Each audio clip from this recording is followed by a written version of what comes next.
Students, आज हम start करने वाले हैं क्लास 10th ज्योग्राफी का first chapter resources and development. Resources and development काफ़ी लेंदी चैप्टर है, इसलिए हम इसे पार्ट्स में पढ़ेंगे। सबसे पहले हमें रिसोर्सेस का मीनिंग पता होना चाहिए। अगर सिंपल वर्ड्स में रिसोर्सेस को डिफ़ाइन किया जाए तो इसका मीनिंग है अ रिसोर्सेस इज़ एनी नेचुरल और human wealth that can B use for satisfying human needs. इसे और सिंपल वर्ड्स में हम देखते हैं, रिसोर्स कोई भी चीज़ हो सकती है, कोई भी इक्विपमेंट हो सकता है, कोई टूल हो सकता है या कोई रॉ मटेरियल हो सकता है जिसका यूज़ किया जा रहा हो ह्यूमन नीड्स को सेटिस्फाई करने के लिए, उसे हम कहते हैं रिसोर्स। रिसोर्स का मतलब होता है साधन। अब नेचर में बहुत सारी चीज़ें अवेलेबल हैं, तो क्या सारी चीज़ों को हम रिसोर्स कह सकते हैं? नहीं, बिल्कुल नहीं।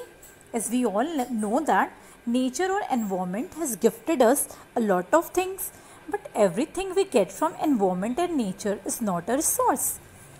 अब किसी भी चीज़ को रिसोर्स कहलाने के लिए ना 3 क्राइटेरिया से गुजरना पड़ता है। To call something a resource it must fulfil 3 criteria. अब ये क्राइटेरिया हैं, first technologically accessible, second economically feasible and third culturally acceptable. So पहले हम फर्स्ट को देखते हैं, टेक्नोलॉजिकली एक्सेसिबल। इसका मीनिंग होता है अब कोई भी चीज़ है, अब उस तक पहुंचने के लिए, उसे यूज़ करने के लिए, उसे एक्सट्रैक्ट करने के लिए जो टेक्नोलॉजी नीडेड है ना, वो अवेलेबल होनी चाहिए, right? So the technology we need to use the resource must be available. इसका मतलब ये हुआ कि वो रिसोर्स टेक्नोलॉजिकली एक्सेसिबल है। अब इसे एक एग्जाम्पल से समझ लेते हैं,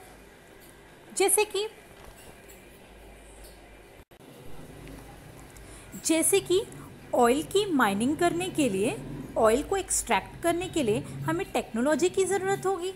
और वो टेक्नोलॉजी क्या है? Drilling machine. So same technologically accessible, अगर कोई रिसोर्स अवेलेबल है ना, तो उस रिसोर्स को यूज़ करने के लिए, एक्सट्रैक्ट करने के लिए प्रॉपर टेक्नोलॉजी अवेलेबल होनी चाहिए। Second one, economically feasible. अब इकोनॉमिकली फीजिबल से हम क्या समझते हैं? हमारे पास इनफ मनी होनी चाहिए, रिसोर्सेस होनी चाहिए ताकि हम उसे एक्सट्रैक्ट कर सकें, उसे मीन्स रिसोर्स को एक्सट्रैक्ट कर सकें और यूज़ कर सकें। अब एग्जाम्पल के लिए,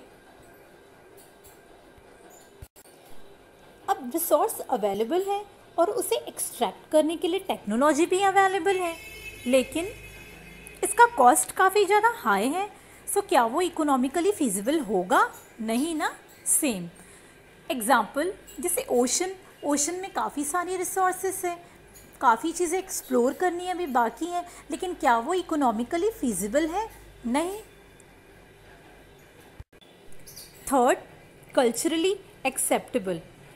अब कोई भी चीज़ को रिसोर्स कहलाने के लिए अब उसे सोसाइटी के द्वारा एक्सेप्ट किया जाना चाहिए।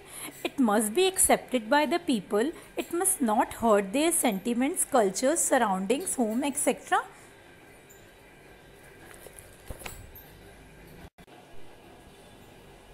रिसोर्स को एक्सेस करने के लिए या यूज़ में लाने के लिए 3 चीज़ों की ज़रूरत पड़ती है।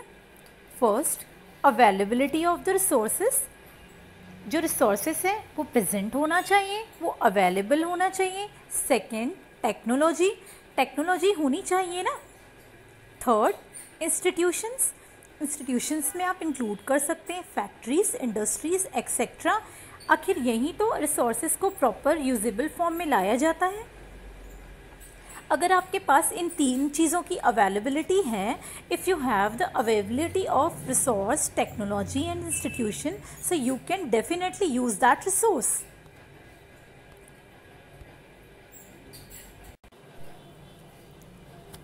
सबसे इम्पॉर्टेंट फैक्टर है रिसोर्सेज का, वो है human beings. Human beings are the most essential component of resource.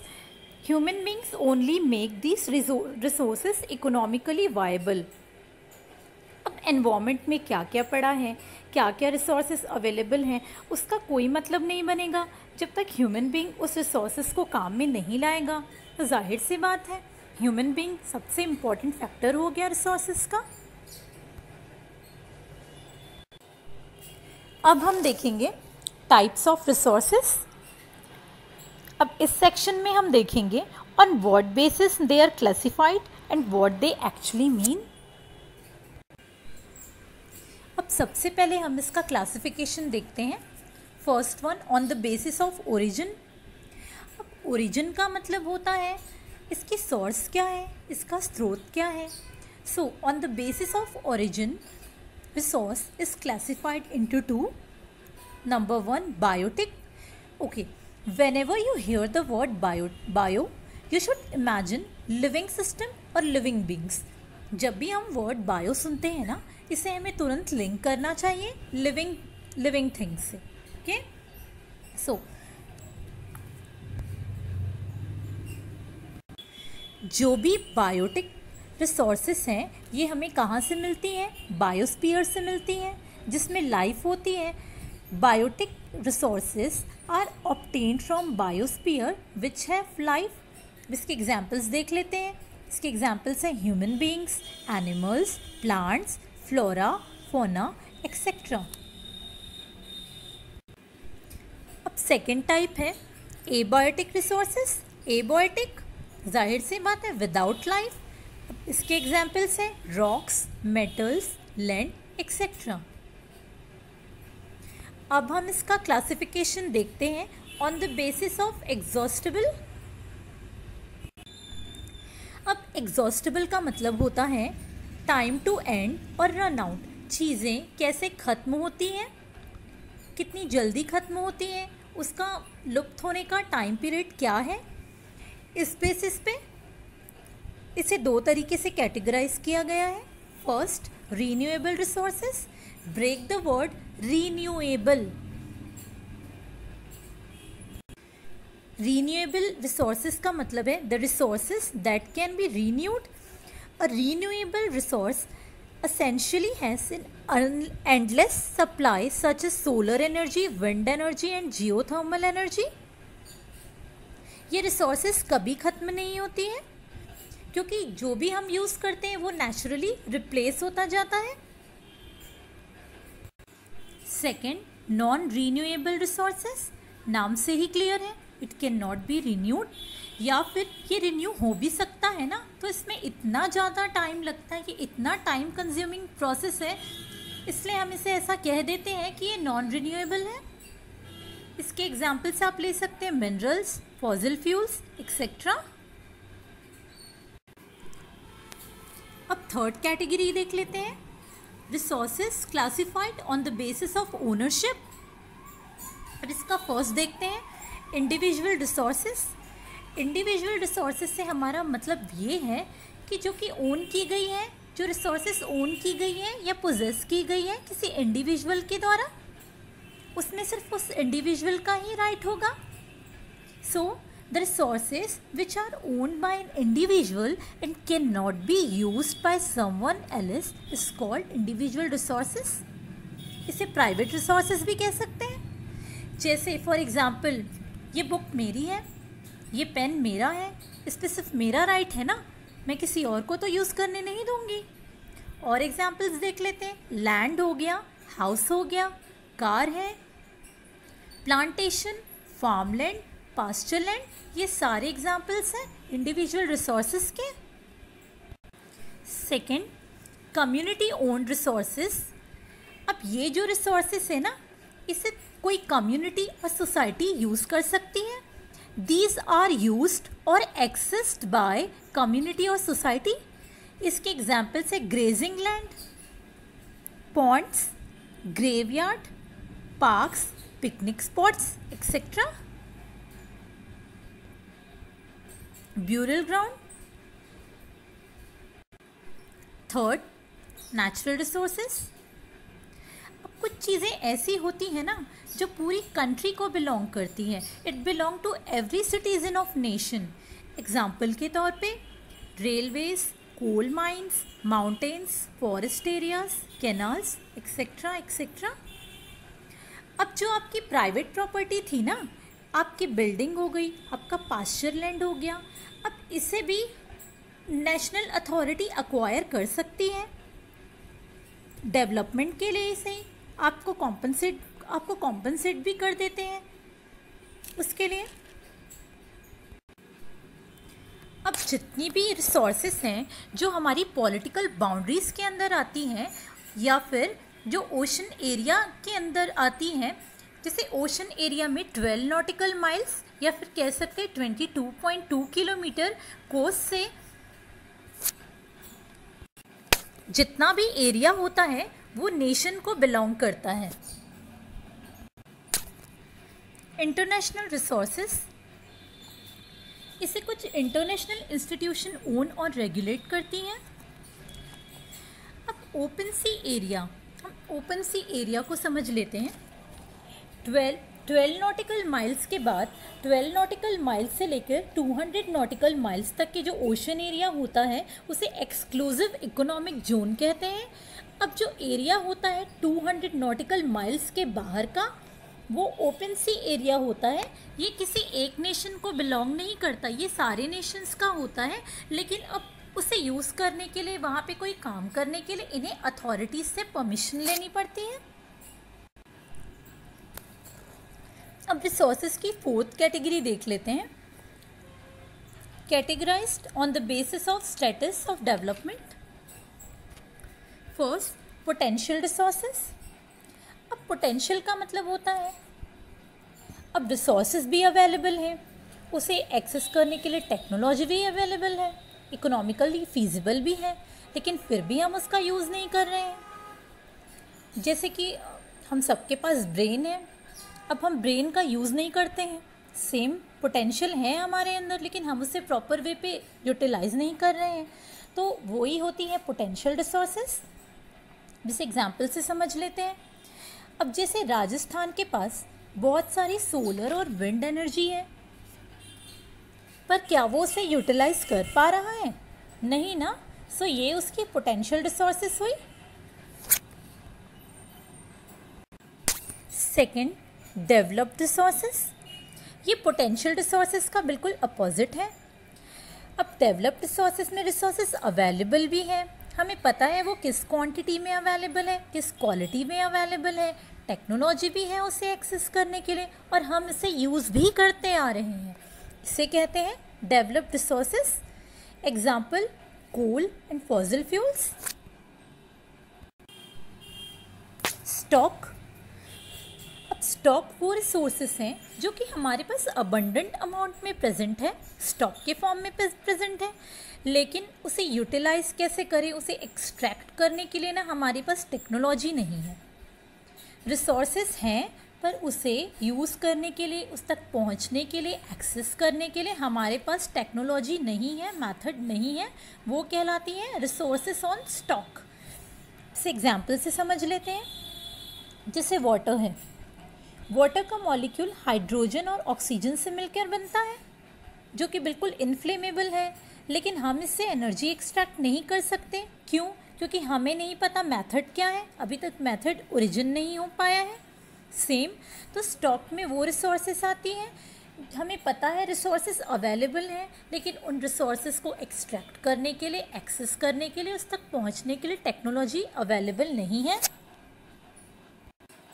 Fourth, reserves. अब रिजर्व्स को एक एग्जांपल से समझते हैं। जैसे हम करते हैं ना, हमारी कुछ पैसे हम पिगी बैंक में सेव करके रख लेते हैं फ्यूचर यूज़ के लिए, कुछ अमाउंट खर्च करते हैं, कुछ फ्यूचर के लिए सेव कर देते हैं। तो ऐसे ही जब कुछ रिसोर्सेस हम उसे एक्सप्लॉइट ना करके अपने फ्यूचर यूज़ के लिए रखते सेव, उसे कहते हैं रिजर्व्स। जैसे इंडिया में बहुत सारे रिवर्स हैं। अब क्या सारे रिवर्स का यूज़ हाइड्रो इलेक्ट्रिसिटी प्रोड्यूस करने के लिए हो रहा है? नहीं ना, कुछ का हो रहा है, कुछ हमने रिजर्व रखे हैं, हम उसका फ्यूचर में यूज़ करेंगे। Development of resources. अब हमें ये जानना चाहिए कि हमें रिसोर्सेस डेवलप करने की ज़रूरत क्यों है। रिसोर्सेस तो फ्री गिफ्ट ऑफ नेचर है ना, अब हमें रिसोर्सेज को डेवलप इसलिए करना ज़रूरी है क्योंकि हम उसे ओवर यूटिलाइज कर रहे हैं। ओवर यूटिलाइज ही नहीं, वी एक्चुअली एग्जॉस्टिंग देम। सो इसलिए हमें ज़रूरी है रिसोर्सेज को डेवलप करना।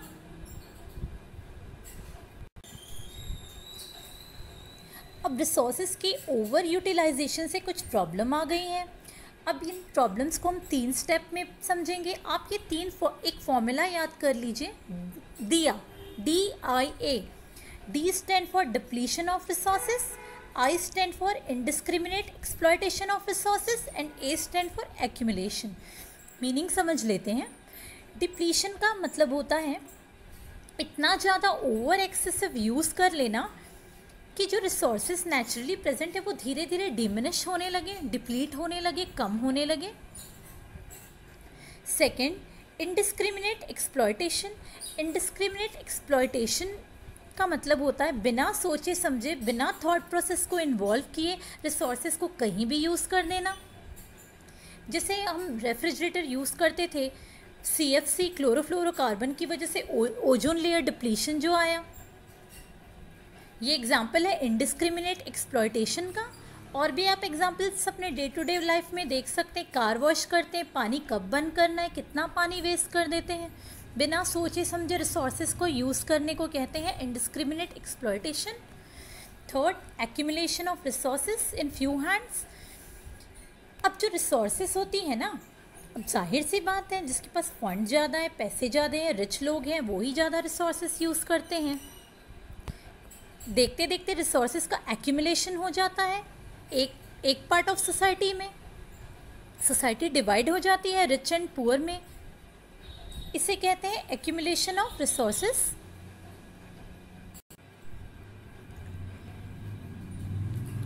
अब आप सोचेंगे इस प्रॉब्लम का कोई ना कोई सलूशन तो होना चाहिए। बिल्कुल है, इसे कहते हैं सस्टेनेबल डेवलपमेंट। अब सस्टेनेबल डेवलपमेंट उस डेवलपमेंट को कहा जाता है, डेवलपमेंट तो हो बट डैमेज के बिना होना चाहिए, development without damaging the environment.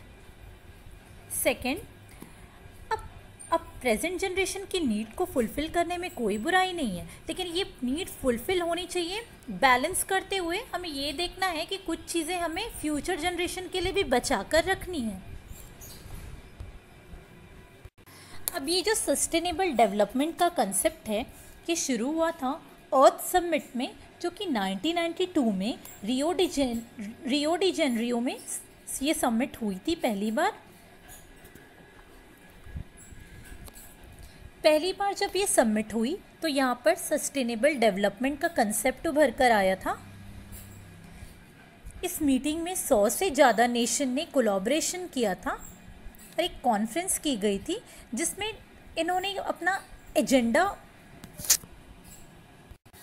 लोगों को बताया था। अब इस एजेंडा में टोटल 21 टॉपिक्स इंक्लूडेड थे, जिसमें पॉवर्टी, एजुकेशन जैसी सारी चीज़ें थी। इस कॉन्फ्रेंस का नाम था United nation conference on environment and development.